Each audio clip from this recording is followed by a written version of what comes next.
एक समय की बात है, सियाना नाम के गांव में बेन नाम का एक जमींदार रहा करता था। वो बहुत ही अमीर इंसान था। अमीरी तो जैसे उनका पुश्तैनी हक था और उसमें से बेन और भी अमीर बनने की चाह रखता था। बेन अमीर बनने की लालच में बहुत ही दुष्ट और दुराचारी बन गया था। वो हमेशा कर्ज दिए हुए पैसे बहुत ही सख्ती से वसूल किया करता था। बेन किसी की कोई परवाह नहीं किया करता था। इसीलिए बेन के पास से जिसने भी कर्जा लिया था वे सब भिखारी बन गए थे। लेकिन लोगों के पास कर्जा लेने के लिए बेन के अलावा कोई और विकल्प भी नहीं था। बेन सिर्फ सियाना में ही नहीं, आस पड़ोस के गांव के लोगों को भी कर्जा दिया करता था। पास में ही मोरगोना नाम के गांव में स्टुअर्ट नाम का एक गरीब किसान रहा करता था। स्टुअर्ट बहुत ही मेहनती किसान था। वो अपनी खेतों में कड़ी मेहनत किया करता था और जो अनाज की उपज होती उसी से अपने परिवार का पालन पोषण किया करता था। लेकिन स्टुअर्ट की बेटी लियाना बड़ी हो गई थी और उसकी शादी के लिए स्टुअर्ट को बेन से कुछ कर्जा लेना पड़ा था। गरीबी के मारे और कर्ज के बढ़ते हुए ब्याज की वजह से स्टुअर्ट उसे नहीं चुका पाया। ब्याज तो जैसे उसके ऊपर एक पहाड़ की तरह बढ़ ही रहा था। मोरगोना में स्टुअर्ट की तरह और 15-20 लोग थे जिन्होंने भी बेन से कर्जा लिया हुआ था। वे भी गरीबी के कारण उस वक्त पर लौटा नहीं पा रहे थे। सालों से मोरगोना में कोई वसूली न होते देखकर बेन ने मोरगोना के सब कर्जदारों के घर और जमीनों को जब्त कर उसकी नीलामी की जाए ऐसी सूचना अपनी मुनीम को दी। मुनीम तुरंत ही मोरगोना में दाखिल हुआ और सारे कर्जदारों को इकट्ठा कर उनसे बात करने लगा। तो मोरगोना के मेरे प्यारे से कर्जदारों, तुम सब मेरी बात कान खोल के सुन लो। अगर 8 दिन के अंदर अंदर तुमने अपना सारा कर्जा या उसका ब्याज तुम अगर नहीं चुका पाए तो तुम्हारी सारी जमीनें और घरों को नीलाम किया जाएगा। समझे कि नहीं? तो चलो 8 दिन बाद मिलते हैं। मुरगोना के सारे कर्जदारों के पैरों के नीचे से मानो जमीन खिसक सी गई थी। 8 दिनों में वो भला कहाँ से इतने सारे पैसे जुटा सकते थे? सभी लोग परेशान हो गए। स्टुअर्ट तो कुछ ज्यादा ही मायूस हो गया था। वो गरीब जरूर था लेकिन स्वाभिमान, इज्जत इन सब की स्टुअर्ट की नजरों में बहुत ही ज्यादा अहमियत थी। इन 8 दिनों में स्टुअर्ट ने कर्ज के पैसे जुटाने की अपनी सारी कोशिशें की और साथ में वो भगवान से प्रार्थना कर रहा था कि भगवान उसको इस मुसीबत से निकाल ले। लेकिन स्टुअर्ट की वो सारी कोशिशें असफल रही। देखते ही देखते 7 दिन खत्म हो गए। 8वें दिन की शाम में भी पैसों का कोई इंतजाम नहीं हुआ। स्टुअर्ट अब बहुत ही निराश हो गया था। अगले दिन के अपमान से कैसे बचा जाए इसका कोई हल स्टुअर्ट के पास नहीं था। रात जैसे जैसे बढ़ने लगी वैसे वैसे स्टुअर्ट के दिमाग में एक ख्याल पक्का होने लगा और वो ये था कि सबके सामने अपमानित होने से अच्छा ये होगा कि वो उस जगह को ही छोड़कर चला जाए। और वैसा करने का उसने सोच भी लिया था। मध्य रात्रि होते ही स्टुअर्ट गांव के बाहर एक घने जंगल की ओर चल पड़ा। उस जंगल में एक बहुत ही गहरा तालाब था और उस तालाब के पास एक जिन रहता था। थोड़ी देर चलने के बाद स्टुअर्ट को एक तालाब दिखा। चांद की रोशनी से वो तालाब रात में झिलमिला रहा था। स्टुअर्ट ने सोचा एक बार भगवान को याद किया जाए। ये सोचकर स्टुअर्ट उस तालाब के किनारे घुटनों पर बैठकर अपनी आंखें बंद कर कुछ बोल रहा था। उसी तालाब के पास बहुत ही बड़ा एक इमली का पेड़ था। उस पेड़ पर एक जिन रहता था जिसके एक डाली को पकड़कर एक जिन सुकून से झूला झूल रहा था। रात के समय किसी इंसान की आवाज सुनकर जिन ने झूला झूलना बंद किया और डाली से आवाज की ओर देखा तो एक इंसान तालाब के किनारे बैठकर कुछ बोल रहा था। ये सब देखकर जिन थोड़ा चौंक गया। वो सोचने लगा, बीच रात एक अकेला इंसान, वो भी इतने घने और डरावने जंगल में। कुछ तो गड़बड़ है। चलो जाकर देखता हूँ आखिर माजरा क्या है। स्टुअर्ट अपनी प्रार्थना खत्म कर वहाँ से आगे बढ़ने वाला था, तभी अचानक जिन उसके सामने जाकर खड़ा हो गया और जोर जोर से हंसने लगा। जिन को सामने देखकर स्टुअर्ट जिन के ऊपर जोर से चिल्लाया, कौन हो तुम? तुम जो भी हो मेरे सामने से हट जाओ। जिन को स्टुअर्ट की बात सुनकर अजीब लगा कि ये इंसान मुझे देखकर थोड़ा भी डरा नहीं। तभी जिन जोर से स्टुअर्ट से बोल पड़ा, कौन हो तुम? शायद तुमने मुझे पहचाना नहीं। मैं हूँ इस जंगल का जिन। तो मैं क्या करूँ? तुम जिन हो या कोई भूत, मुझे उससे क्या? मैं तो इस जगह को छोड़ के जाने वाला हूँ, और वो भी हमेशा के लिए, और शायद ही इस जगह पर मैं कभी वापस आ पाऊँ। स्टुअर्ट की बात सुनकर जिन को हंसी आई और वो जोर जोर से हंसने लगा और स्टुअर्ट से, तुम्हारी ये सोच मुझे तो बड़ी अच्छी लगी। तुम यहाँ से हमेशा के लिए चले जाओ, ये तो मेरे लिए अच्छा ही है। लेकिन क्या मैं तुमसे पूछ सकता हूँ कि तुम यहाँ से क्यों जाना चाहते हो? जिन के बहुत जोर देने की वजह से स्टुअर्ट ने अपनी सारी कहानी जिन को बताई। स्टुअर्ट की कहानी सुनकर जिन को बहुत खुशी हुई, क्योंकि बहुत दिनों बाद उसे किसी को सताने का मौका जो मिला। इसीलिए जिन खुशी के मारे झूम रहा था और पेड़ की डाली से झूलते हुए जिन ने स्टुअर्ट से कहा, बस इतनी सी बात? अरे इतनी सी बात के लिए तुम यहाँ से जाना चाहते थे? तुम्हारा क्या जाता है इतनी सी बात कहने में? तुम तो एक जिन हो, इसलिए तुम्हें किसी बात की कोई फिक्र नहीं है। वैसे तुम्हें भी नहीं होगी, और वो भी हमेशा के लिए। वो भला कैसे हो सकता है? बताता हूँ। बस तुम इस जगह को छोड़कर मत जाना। अगर तकलीफ ही ना हो तो भला कौन इंसान अपनी जगह छोड़कर जाना चाहेगा? तो फिर ठीक है, चलो मैं तुम्हारे साथ गांव तक चलता हूँ और रास्ते में तुम्हें बताता हूँ कि तुम्हें आगे क्या करना है। स्टुअर्ट जिन के साथ गांव की तरफ निकल पड़ा। जिन ने स्टुअर्ट को आगे क्या करना है वो सारी बातें बताने लगा। जिन की बातें सुनकर स्टुअर्ट को अब अच्छा लगा। स्टुअर्ट जब गांव में पहुंचा तब तक सुबह होने को आई थी। स्टुअर्ट शांति से अपने घर जाकर सो गया। दूसरी ओर मोरगोना गांव के कर्जदार अपना कर्ज नहीं चुका सकते, इस बात का पूरा यकीन बेन को था। इसीलिए उनके घर और जमीन को नीलाम करने के लिए बेन ने अपने आदमी भेज दिए। थोड़ी देर सोने के बाद स्टुअर्ट अपने गांव के जमींदार के पास गया। स्टुअर्ट को घर आते देख जमींदार को लगा कि स्टुअर्ट पैसे मांगने आया है। तभी जमींदार बड़े दुखी आवाज में स्टुअर्ट से, स्टुअर्ट, मैं आप सब लोगों की मुसीबत समझ सकता हूँ, लेकिन मुझे माफ करना स्टुअर्ट। तुम सब लोगों का कर्जा चुका सकूं, इतनी बड़ी रकम तो मेरे पास नहीं है। कृपया मुझे माफ कर देना स्टुअर्ट। गांव के जमींदार उतने सक्षम नहीं है, ये बात स्टुअर्ट को पता थी। इसीलिए स्टुअर्ट ने बड़े ही शालीनता से जमींदार से कहा, नहीं जमींदार जी, मैं आपको ऐसे धर्म संकट में नहीं डालना चाहता। मैं तो बस आपसे ये कहने आया था कि आप बस मेरे साथ गांव की सीमा तक चलिए। कल रात निराश होकर मैं जंगल की ओर चल पड़ा था, लेकिन वन देवता ने मुझ पर कृपा कर मुझे कुछ धन दिया है। वो सारा धन मैंने गांव की सीमा के बाहर एक बड़े से पेड़ पर छुपा कर रखा है। वो सारा धन आप लेकर हमें मुक्त कीजिए।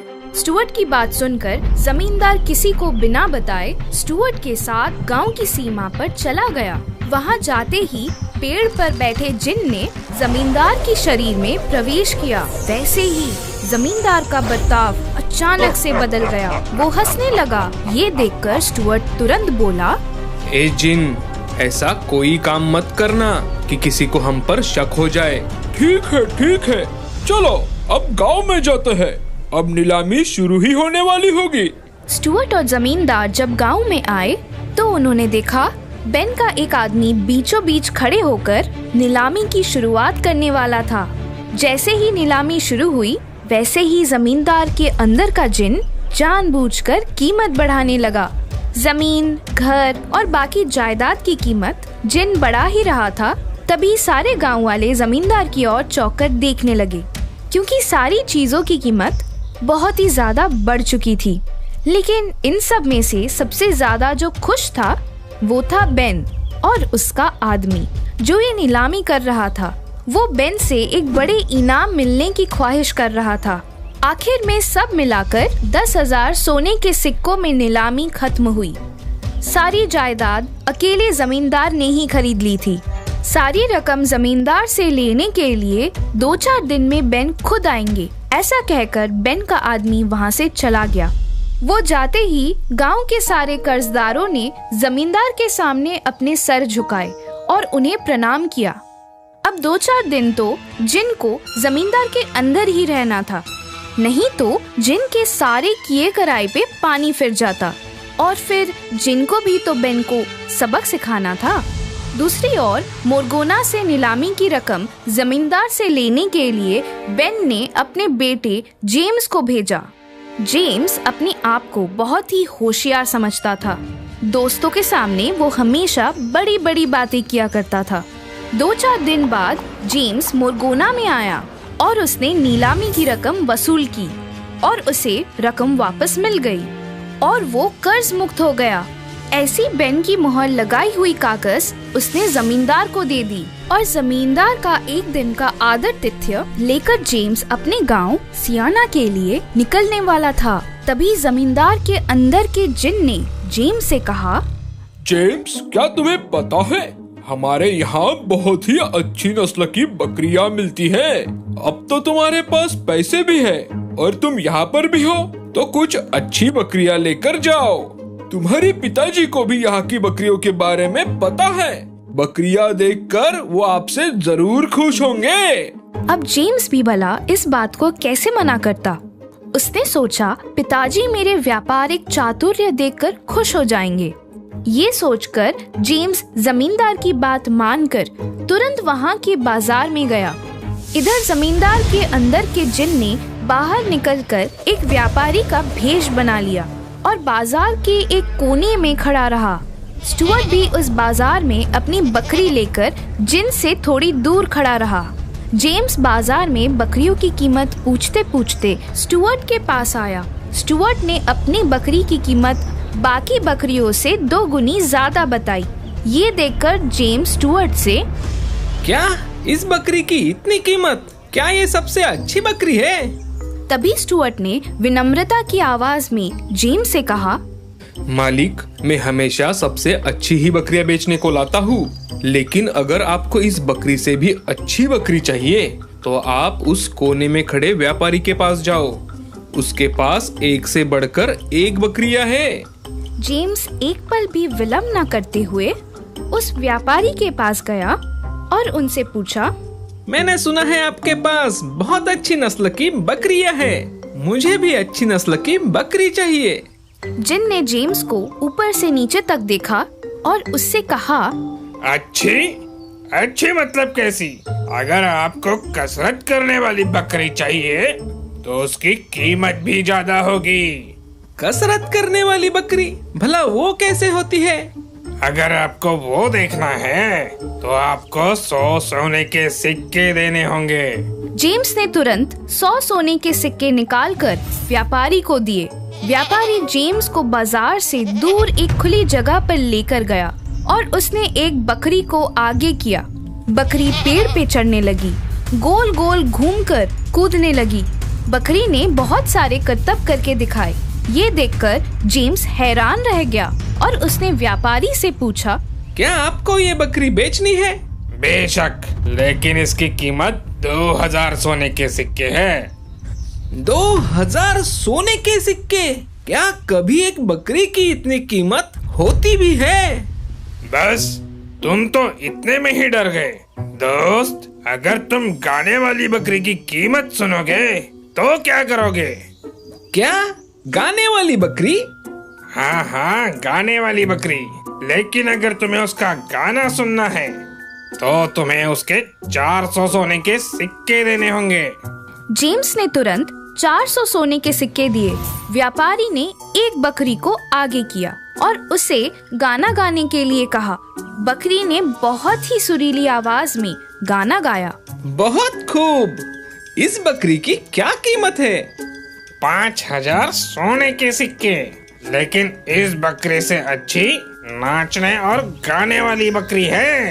अगर 1000 सोने के सिक्के दोगे तो तुम्हें उस बकरी का नाच गाना देखने को जरूर मिलेगा। जेम्स ने बिना सोचे 1000 सोने के सिक्के व्यापारी को दे दिए। व्यापारी ने फिर से एक बकरी को आगे किया। उस बकरी ने 2 पैरों पर नाचकर और बहुत ही सुरीली आवाज में गाना गाकर दिखाया। ये सब देखकर जेम्स बहुत ही चौंक गया। उसने व्यापारी से कहा, मुझे ये बकरी चाहिए। आप इसे कितने में बेचोगे? 10,000 सोने के सिक्के। उससे एक भी सिक्का कम नहीं। लेकिन अब तो मेरे पास सिर्फ 8,500 सोने के सिक्के हैं। कृपया आप ये 8,500 सोने के सिक्के लेकर ये सौदा पक्का कर दो और ये बकरी मुझे दे दो। व्यापारी ने जेम्स को मना किया, लेकिन जेम्स के बहुत मोलतोल करने के बाद आखिर व्यापारी ने सौदा कबूल किया और सोने के सिक्के लेकर बकरी जेम्स को दे दी। बकरी को सियाना गांव की ओर लेकर चल पड़ा। जेम्स के जाते ही जिन स्टुअर्ट के पास गया और अपने अंदाज में स्टुअर्ट से हंसते हुए कहा, स्टुअर्ट मेरे दोस्त, देखा उस साहूकार को मैंने कैसे मजा चखाया। अब सिक्के भी गए और जमीन भी, ना घर का ना घाट का। हा हा हा हा हा। स्टुअर्ट की आंखें भर आई। नम आंखों से स्टुअर्ट ने जिन से कहा, ये सब तुम्हारी वजह से हुआ है। मैं अभी अभी गांव के जमींदार से कर्ज माफी का वो कागज लेकर आया हूँ और मैंने जमींदार को सब समझा भी दिया है। अब हम सब लोग कर्ज से मुक्त हो चुके हैं। तुम भगवान जैसे हमारी मदद करने आए, इसीलिए ये सब हो पाया। भगवान जैसे नहीं, जिन जैसे बोलो दोस्त। हा हा हा हा हा हा। जिन ने सोने के सिक्कों की थैली स्टुअर्ट के हाथों में दी और उसने कहा, ये लो, ये सारा धन जंगल का ही है। तुम और तुम्हारे दोस्त ये सब अच्छे से बांट लो और अच्छे से जियो। और हाँ, अब खुद पर ऐसी नौबत मत आने देना कि तुम्हें इस जगह को छोड़कर जाना पड़े। हा हा हा हा हा हा। चलो, अब मैं चला, बाय बाय। ऐसा कहकर जिन हवा में जंगल की ओर चला गया। स्टुअर्ट ने सिक्के अपने दोस्तों में समान रूप से बांट दिए। सब लोग बहुत खुश थे। इधर जेम्स बकरी को लेकर बेन के पास गया और अपने पिताजी से कहा, पिताजी देखिए तो, मैं एक बहुत ही अद्भुत चीज लेकर आया हूँ आपके लिए, जरा देखिए। अच्छा अच्छा, वो सब बाद में दिखाना, पहले नीलामी की रकम मुझे दो। तभी बेन को रोकते हुए जेम्स ने अपने पिताजी को सारी हकीकत बताई। ये सब सुनकर बेन अपना सर पटकने लगा। बेन को सब समझ में आ गया था कि उसके बेटे जेम्स को किसी ने मूर्ख बनाया है और वो जोर से चिल्लाया और बेन से कहा, अरे मूर्ख, ऐसी बकरियां भी कभी होती है? पिताजी, मैं सच कह रहा हूँ, मैंने अपनी आँखों से देखा है। हम इस बकरी का लोगों के सामने खेल कर बहुत पैसे कमा सकते हैं। और हाँ, राजा के सामने अगर उसका खेल किया तो राजा हमें मुंह मांगी कीमत देंगे पिताजी। अच्छा, तो दिखाओ बेटा, सबसे पहले मुझे दिखाओ। अभी दिखाता हूँ पिताजी। जेम्स बकरी के सामने खड़ा रहा और उसे नाचने और गाने के लिए कहा। 2-3 मिनट हो गए, 4 मिनट हो गए, 10 मिनट भी हो गए। ना ही वो बकरी नाच रही थी और ना ही वो हिल रही थी। जेम उसके सामने डर के मारे वो बकरी को अलग अलग इशारों में समझा रहा था। वो अब बकरी के सामने तालियां बजाने लगा और ये सब देखकर बेन को बहुत गुस्सा आया। उसे ये अपमानजनक लगा और उसे शर्मिंदगी भी महसूस हुई। अपनी जगह से उठकर बेन जोर से जेम्स के ऊपर चिल्लाया और उससे कहा, अरे मूर्ख, तुम्हारी बकरी तो नाचने से रही, अब तुम ही नाच गाना करो और लोगों को पैसे फेंकने को कहो। अरे मंद बुद्धि, तुझे किसी ने उल्लू बनाया है। और तुम बन गए हो, समझे? उस दिन के बाद जेम्स ने कभी भी किसी के सामने अपनी बड़ाई नहीं करी। और रही बात बेन की, तो बेन ने वो बकरी अपने घर में हमेशा सामने रखी और उस दिन के बाद बेन ने कभी किसी से ज्यादा ब्याज वसूल नहीं की।